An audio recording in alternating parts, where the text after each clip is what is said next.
Alright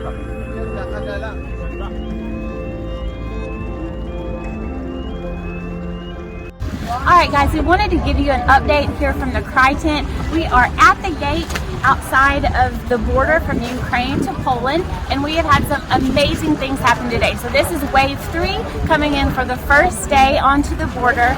And when we arrived here today, a couple of amazing things happened. Number one, there was a man sitting on one of our benches that had disappeared a few days ago. It had miraculously found its way back to the front of our tent, and there was a lame man sitting on the bench with one of his shoes off and an injury to his foot. He had not been able to walk for all of the day and had been sitting outside of our tent this afternoon.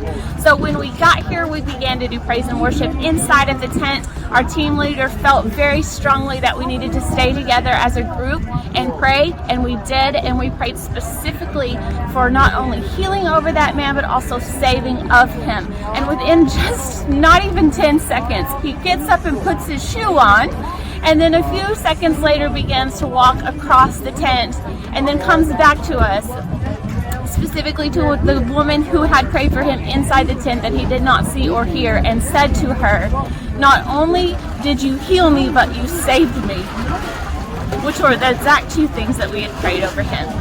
He is now going from tent to tent to tent, telling everyone what has happened after it was explained to him that we did nothing, Jesus did it, and he is now proclaiming it to every tent near us. So that was miracle number 1 today.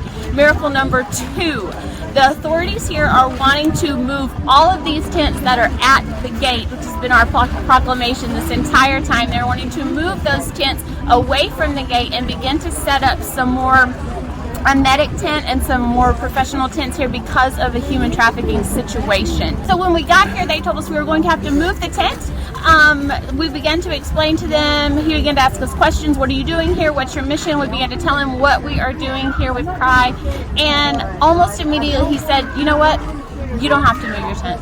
Why don't you stay right here?" So the Lord has positioned us at the gate, again reaffirming that original vision that he gave us as a team, and he has set us up right next to the Israeli medic tent. So when Ukrainians are crossing the border into Poland, the first thing they hear is worship music from Jesus and our tent, and then next to that is the Israeli medic tent, and it looks like that's the way it's going to stay.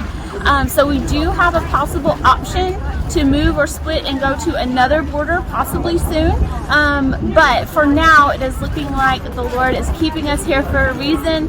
He has definitely planted us right at the door, and we're seeing some amazing things happen. So thank you so much for your prayers. Thank you for your partnership. You guys are awesome. We'll see you tomorrow.